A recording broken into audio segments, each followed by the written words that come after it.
You're listening to the Drawing the Ideal Self podcast for September 2022.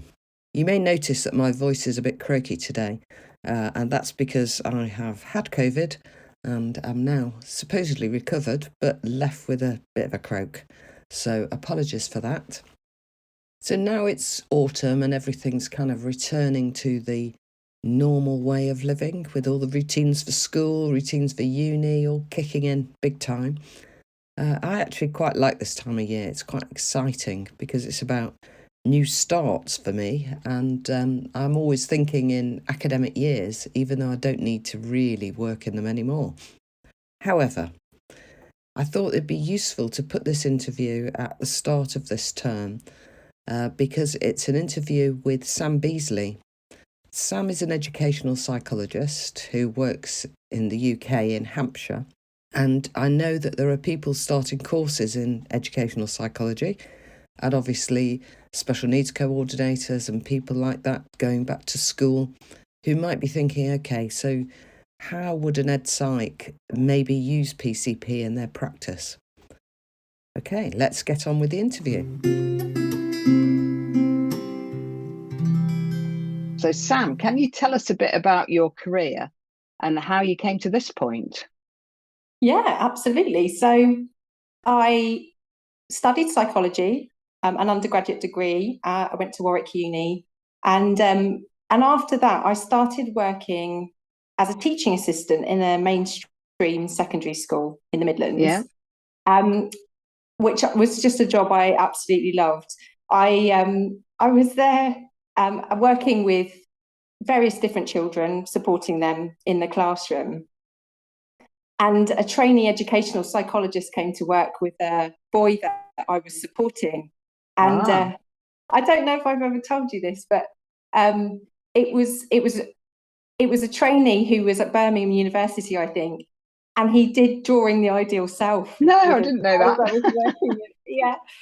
And he fed that back to myself and to some other members of staff who were working with this child. And it was one of those aha moments, because he really had difficulty. So he was finding it really difficult with reading and writing, and he therefore was just not motivated very much in the classroom.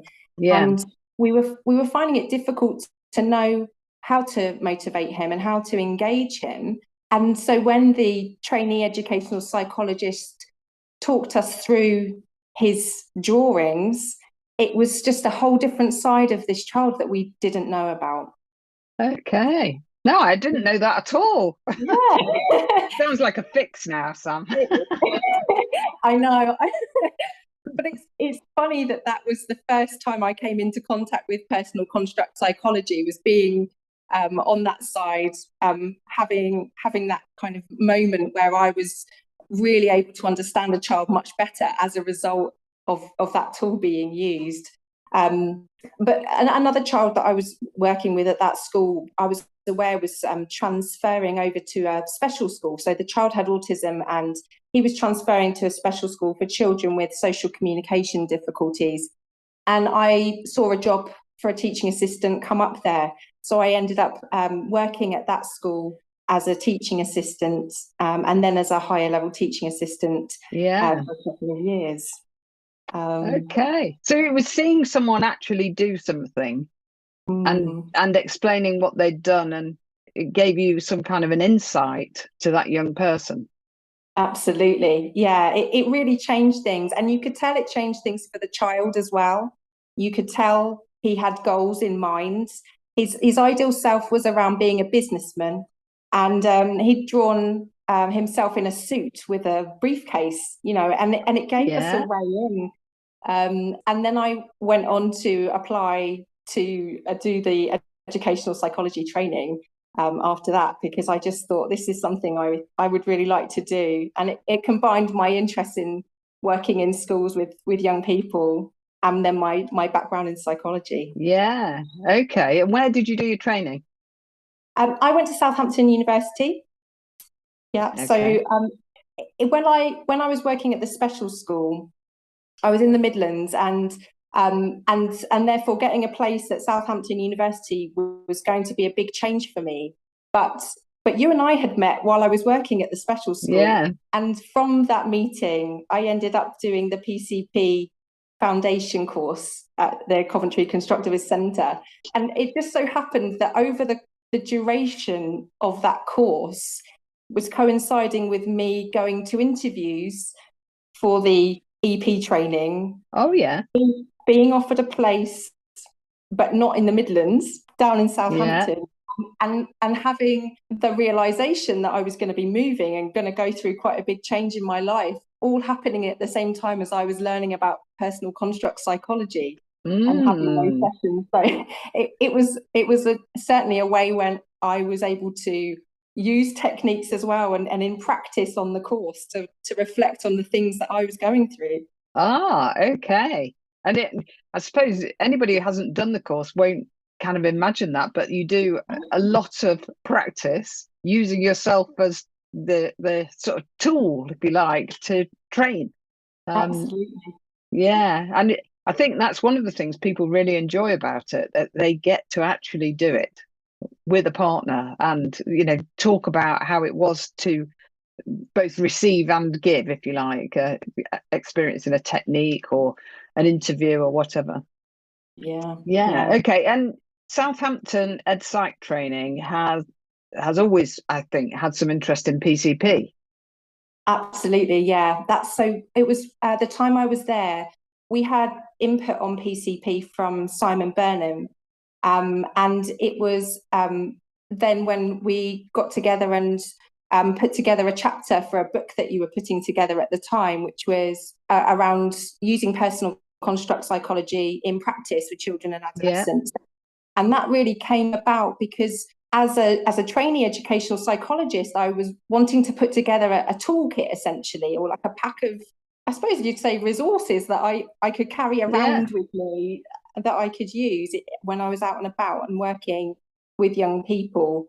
But the input on the course really helped me to discuss those ideas with other people who had a bit more experience than me, or people who were also trainees like me, and put together some resources. Yeah, and I will put a link to the book because it's a really nice chapter, and I think one of my intentions with that book was to show people real things that you could really try in your work, and that is the feedback that I've had. People have said that's been helpful because it could be a bit hidden otherwise. Yeah, and I've picked up so many ideas as well from that book. So since looking at the section, especially on using Minecraft, so I've obviously used drawing the ideal self in so many aspects of my work. It's one of my go-tos. It's something that I will use quite frequently. But there have been times when actually what's more motivating and more interesting for the young person has been to build the ideal classroom or the ideal school with Minecraft, or in one case, Fortnite. Oh, that's interesting. I was saying about what was difficult at school, what would be difficult in his non-ideal school, and what would be better in his ideal school, were things that people weren't aware of before. They were new pieces of information, certainly to his mum, and I think also to the school that he used to attend. Yeah, and if you think of that, him being able to explain that, if you'd said something like an open question of, okay, what's wrong with school then? Yeah, that probably would never have come up. You would have said, I don't like it, or, something vague back, I guess. Okay, that's interesting. So in your kind of day-to-day work as an ed psych, how do you get the PCP into it, or is it just the way you are in terms of your approach to your job? Well, I think for me, having done the PCP foundation course while I was a teaching assistant, and then going on to do the educational psychology training, and then going on to work as an educational psychologist, the PCP has just been there all the way through. So I think that there's so much about PCP that's just a way of understanding people, and it's a way of listening. Actually, some of it is not even about what you ask, although there is a lot of it which might be that. There's also a lot about what you hear, and also what you then report, or interpret, and then put out later, because actually it's important to really capture the views of the other person that you're speaking to in an authentic way, and so I think in that way it probably is in my interaction style, I suppose. Yes, yeah. So Tom Ravenette, I think, was calling it invitational sort of mode, so that you're open to going with the person where they are for the time that you've got them, which as an ed psych might be how many hours. If you're doing an assessment for helping plan their future education, how many hours would that be of contact time? Not very much, actually. Probably it could be an hour. Right. It can be quite short, making every moment count, really, and building that relationship so that you're in a position to really hear the views and what's important about and to young people is the point of the involvement, really. It's about getting that view. And there's certainly a huge focus within the service that I work for. So I now work as an educational psychologist with Hampshire and Isle of Wight Educational Psychology. Right. And we have a huge focus on child-centred approaches and really advocating for children and young people by involving them in what we do and making sure that we gather their views in a way that is actually meaningful for them. Yeah. And what about the writing up of that sort of thing? How difficult do you find that? It depends on the tool or technique that I've used, I suppose. I think it's important to keep the language that's been used by the child or the young person that you've worked with. So for me, I'm often presenting that as it is. It's not for me to overly interpret that. But what is important and what is a requirement from my work, especially when it contributes to the legal documentation around supporting a child's additional needs. For example, in this country, it's the Education, Health and Care Plan. Yeah. When we're doing that, we are required to give advice, to write recommendations or outline the support that a young person needs to make progress and to reach their goals. And so for me, I'm informed by the PCP technique that I've used, the conversation really that I've had with the young person, to inform then what support would be the most helpful. So if for example, going back to the lad with his things and needing to spread his things out and for them not to be touched by someone else and then not to be rushed at the end of the lesson, that's going to feed in then to what I'm saying would be helpful for him and help him to be successful at his next school. Yes. And it's also about then writing those outcomes. So we need to write in reports like that. We need to write things that the young person's working towards in the future. And again, that's coming from the PCP that I've been able to do with the young person. That's where those ideas are coming from, and that's such a lovely thread to have throughout the report. Yeah, and I think I've read many of those reports. I've written some, but there aren't that many people contributing who are going to give the child's view. There are people who will give parts of the child's view and also their impressions of the child, which is the most common, and data about the child. But their voice has to be heard. Otherwise, the whole thing doesn't make any sense, does it? It's supposed to be about helping them to be the person they want to be within an educational setting and to learn. And it's interesting that if you're the ed psych going in and you've got an hour, it's a massive responsibility to get that across, isn't it? Probably your hour of contact time is less than your report writing time, I would think, per hour of contact time, because you've got to write it in a particular way, but also you're trying very hard to express that and to make sure you've represented that child's view as well as you possibly can. Because on a piece of paper, it's a different experience, isn't it? Absolutely right.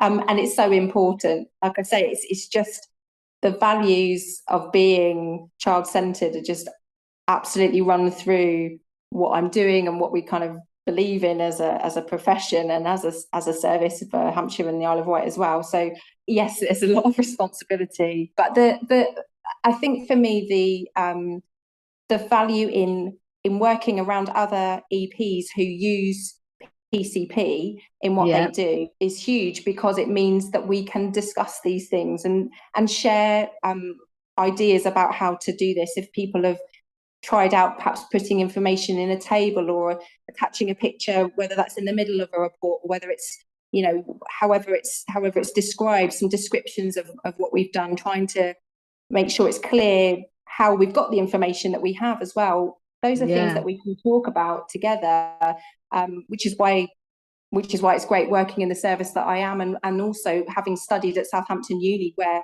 PCP was a focus of the training course as well. Yeah, you can see that thread going through that, has taken you from seeing an ed psych do something to being an ed psych doing something. It's been a bit of a journey in terms of what tools I've taken around with me. Some of them are in some ways easier to report, and because they naturally contain kind of statements or words, phrases that children have perhaps sorted. I'm thinking of things like Butler's self-image profile, or kind of ratings, salmon lines even, where there are words, people's names, things like that, with objects, nouns, which are sorted by children, which can be presented, in writing. I've gone through various phases of using those sorts of tools, and then there are other tools, for example, blob trees or natural objects, stones, go-go dolls, which are the figures, I said, essentially, aren't they, which have got ambiguous faces and things, and they can be slightly more difficult to write up because you're not necessarily doing that. I find photos can be quite useful of the arrangement that a child has made, perhaps with those things, or of perhaps an ideal classroom that they've built out of Lego, or an ideal self that they've drawn. Those sort of photographs that you can do quite quickly in the moment that put in later are helpful. And of course, I've got to mention the children's exploratory drawings. Yeah. Just love using. So when I first qualified, I was carrying around, people have referred to this sort of slightly dogged set of Ravenet's school situation, ambiguous drawings, and I had the same sort of slightly faded photocopies. So while Cleo Timney and Abi Coman were trainees with us in Hampshire and the Isle of Wight, they were developing the children's exploratory drawings, and I've just loved using them. You can obviously do them digitally as well as kind of printing them and things, and they're really helpful. It's a lovely set of drawings that can be added to, which I send them ideas now and again. Could you do one like this, please? But it's so much better, without being rude to Tom. Tom's drawings were of their day. Now they need to be modern, and it's helpful for them to be less specific and more ambiguous, so that we're careful about representing everybody, I suppose. Yes, and I think that the video on the website, the kind of guidance that goes along with the children's exploratory drawings, means that they can be used by people with a psychology background or without necessarily having a psychology background as well. So I love the flexibility of that too. Yeah. So I guess in your role, you will be also working with teaching other people to use things. Have you taught other kinds of staff to use PCP approaches? Yeah, absolutely. I've done a workshop actually with emotional literacy support assistants. on drawing the ideal self. So emotional literacy support assistants, for people who might not know, are members of staff who usually work in a setting, usually a school, and they tend to be teaching assistants who are trained by educational psychologists to be able to support the emotional well-being and social skills of children and young people. And they're often involved in trying to understand children's views, understand their behaviour, and to be able to find ways that they can express themselves and their feelings and make sense of what's going on for them and how things might be improved for them.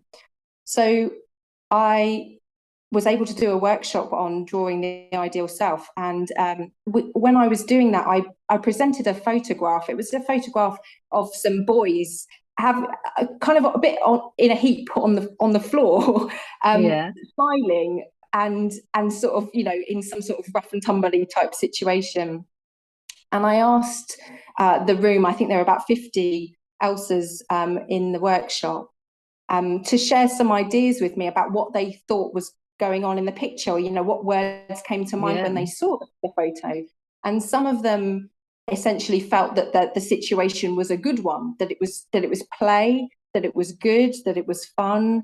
And then in drawing out what the opposing pole to that would be, it was as opposed to being like lazy or inactive, or play that was separate and not with other children. Whereas there were other views in the room about how that photo represented not a good situation, a situation where it looked like fighting, or it was unstructured, it didn't have any order, that somebody might get hurt. It was just really fascinating, even in that very short example, that there was such a range of views in the room about, you know, how this situation could be interpreted. And it really served to communicate the idea that we're often trying to understand children's behaviour and are assuming that they have the same constructs as we do, but that actually often they don't. And that's why we're not understanding it, because actually there's a difference there in the way that we're seeing that situation. Yeah, that's a lovely way of getting them to open up to the idea that maybe there are other views, an alternative construction. Nice start to a workshop. Yeah. And what were you doing with them in the workshop? Were you getting them to try out drawing the ideal self? Yeah, so I took them through some of the reasoning around it, you know, why it would be helpful to understand how children construe things. And then really I just took them through the process and I asked them to do that. So drawing the non-ideal self, drawing the ideal self, and the kind of follow-up questions about that, you know, some questions they might have with them, etc. And then I asked them to then again go through the line, so have a line between them, rating where they felt they were, etc., etc. But I just took them through the process like that, and by going through it themselves, I think that they really saw the value in using a tool like that. I had lots of feedback saying the tool was something that children were interested in doing, because children, we know, don't easily talk about their feelings, and they don't easily always share how things are for them, whether that's because they might have some communication difficulties, or, you know, they might have social communication difficulties. Perhaps they can't verbalize, haven't got the words necessarily to describe their construing, or they might have English as an additional language. There's lots of reasons why using a drawing tool like that is so helpful. So I had some really good feedback from Elsas following that workshop. Good. And do you it sounds like you've got quite a little community of ed psychs interested in PCP. So do you kind of exchange info with them about what you've read or what you've come across that's been interesting or useful? Yeah, it's great to have people around who are trying out different things, and we will get together. We'll have perhaps what we call a psychology space, where some of us in the team will come together to talk about an aspect of psychology that we're using or we're finding interesting, and just share ideas about how we're doing things. I have been involved in talking to Abi and Cleo Timney about the children's exploratory drawings. They've been able to pass that information on to us. But it's also through those unplanned conversations in the kitchen. It's really lovely, actually, coming back now from working from home a lot and being back in the office, is that when you come back from a school visit, is being able to talk about how it's gone and what you've been doing. And that's, for me, where the information's just being shared. And I love that. I love hearing about what other people are doing and sharing ideas myself. That's good. You've said quite a few things about things that you use regularly. Is there anything else that you can think, okay, well, this would be really useful to ed psychs? Something you've tried that worked very well? For me, I think there's nothing perhaps more straightforward than carrying a pad of Post-its and a pen. It's small, it fits in my bag, it's always there. And I will so often hand a child 3 Post-it notes and ask if they can either tell me or they will write down 3 words to describe you. In nearly any situation, that will be helpful. And I will use perhaps some laddering techniques from that.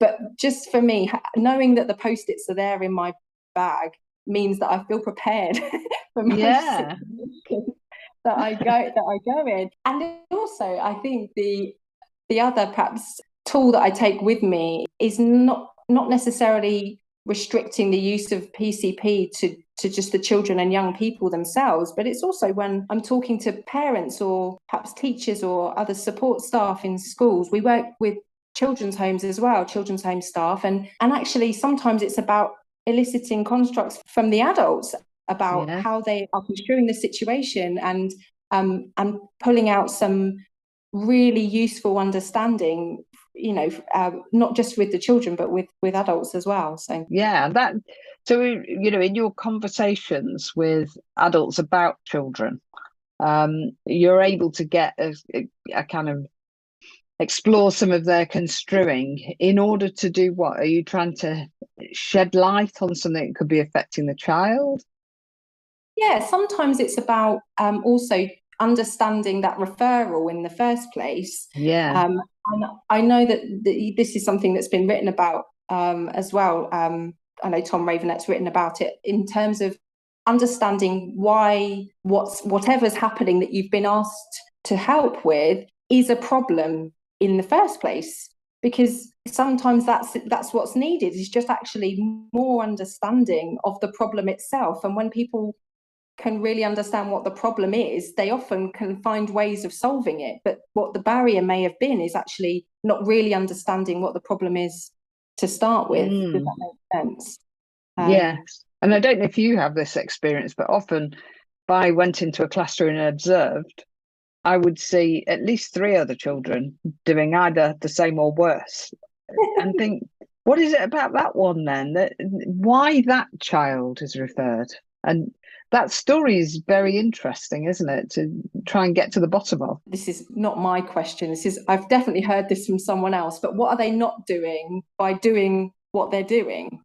So it's to help to understand what function is that behaviour having then? What are they not doing instead? And almost, well, then what would the alternative be? What would you like to see them doing instead? These are all questions that help to understand the situation and what's happening, and therefore naturally lend themselves to ideas about what might need to happen next to make the situation better. So you can use that in your kind of recommendations. Absolutely, yeah.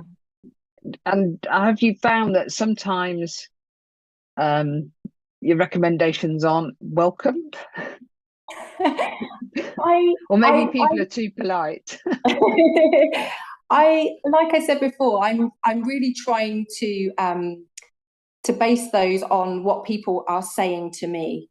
I'm well aware of that ravenette paper around never give advice. And I find that quite difficult to marry with my role, which is often the expectation people have of the educational psychologist is to give advice. So it's important to educational psychologists that the advice that we give has come from a discussion that we've had with the young person themselves and the people that know them well. Yeah, I mean, it's a fantastic paper because it really makes you think, doesn't it? And you think, oh, you know, what does that really mean? Especially when EdPsych's information is called advice often. And written at the top of the page. Yeah.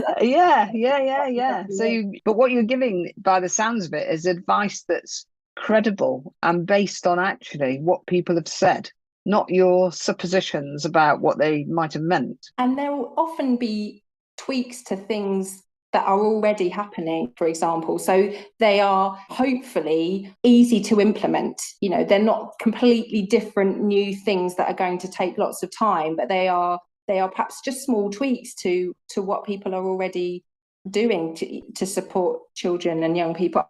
I mean, schools are fantastic at helping children with a massive range of additional needs. There are already so many fantastic ideas, strategies, passionate people with lots of creativity. It's just about tapping into that and looking at what perhaps the small tweaks might be to help that to improve children's outcomes across the board. Yeah, so you're able to do something which really helps people to move forward by the sounds of it.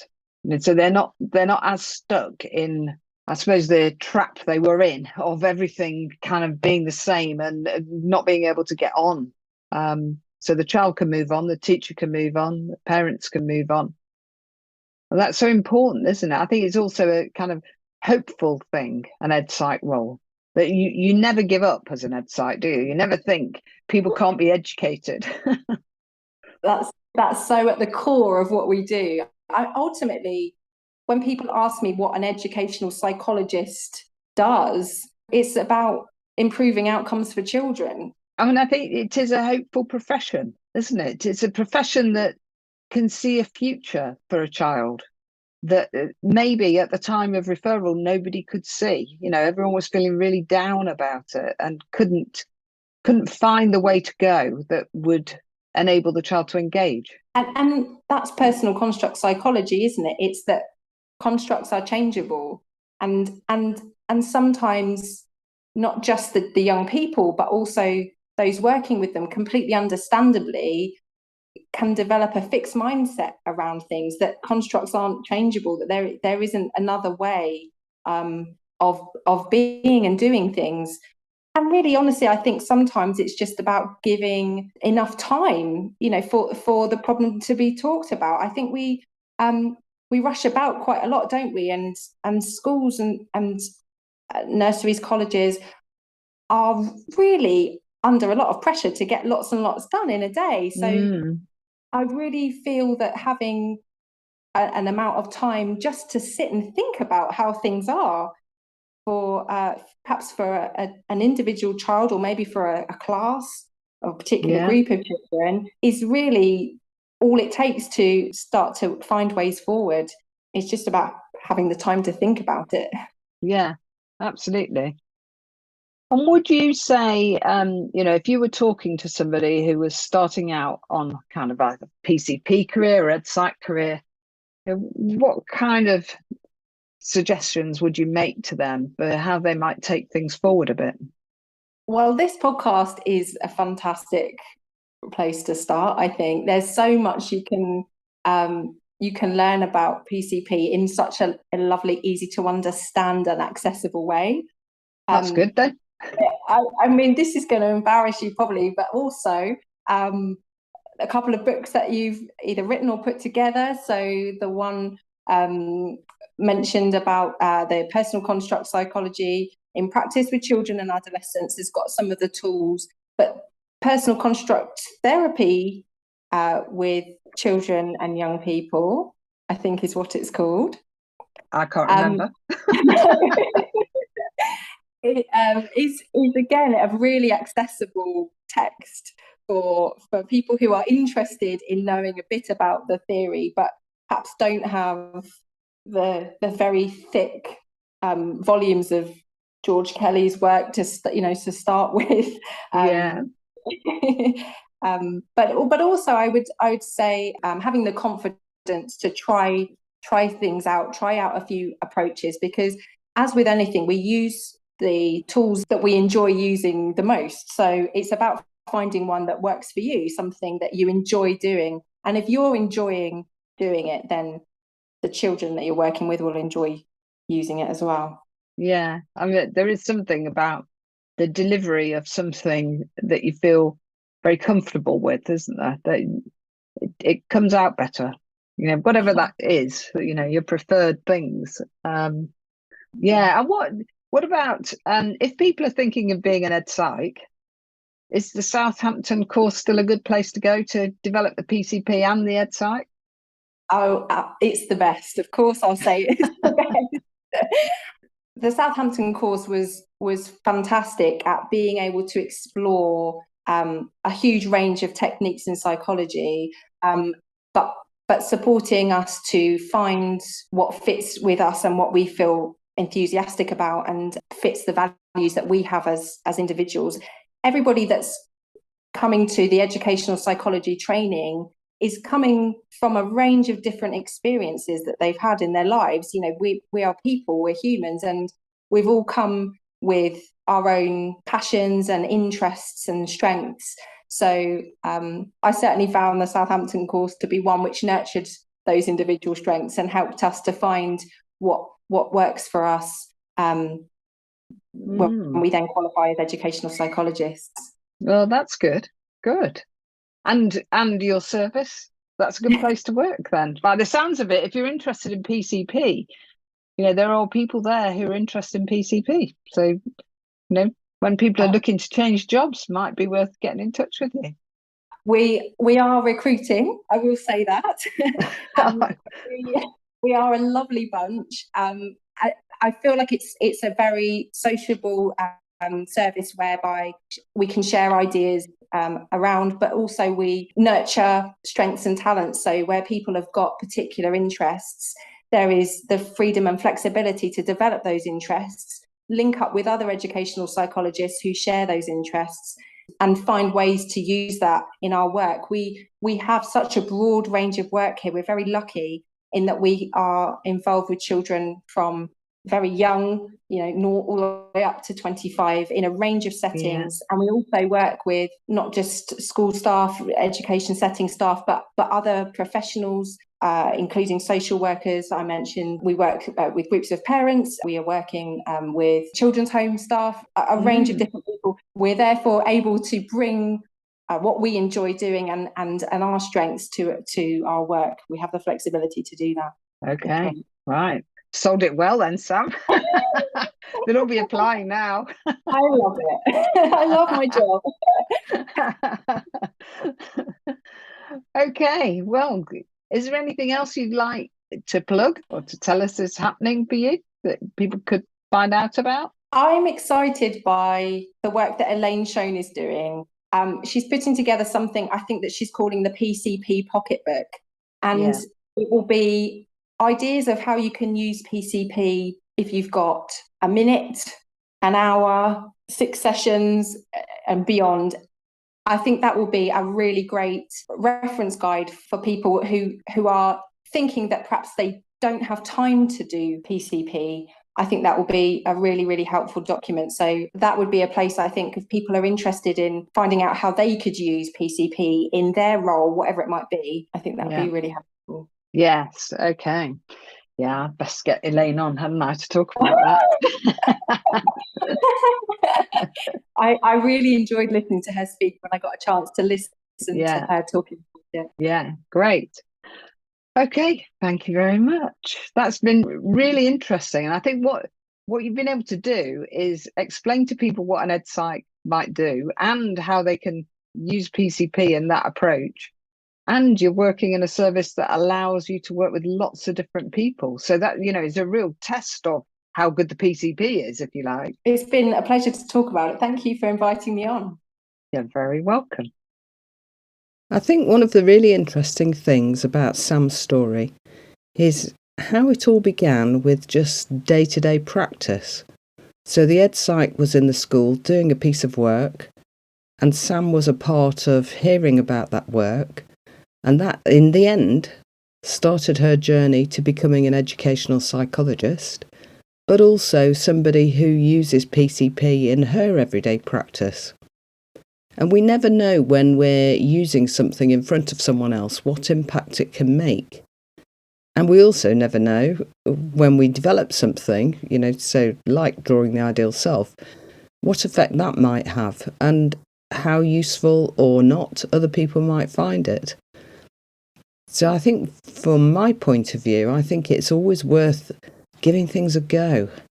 Always trying to get involved and see what happens and not being afraid to try things out. Or if you're in the situation of maybe you would be interested in developing your own professional skills, asking somebody if you can sit in with them and see how it happens. That may be possible. So that's all for today. I'm sorry about my voice. There's nothing I can do about it. I'm hoping that when I come back next month, things will be fine. Okay, I'll see you then. Thanks for listening. Bye.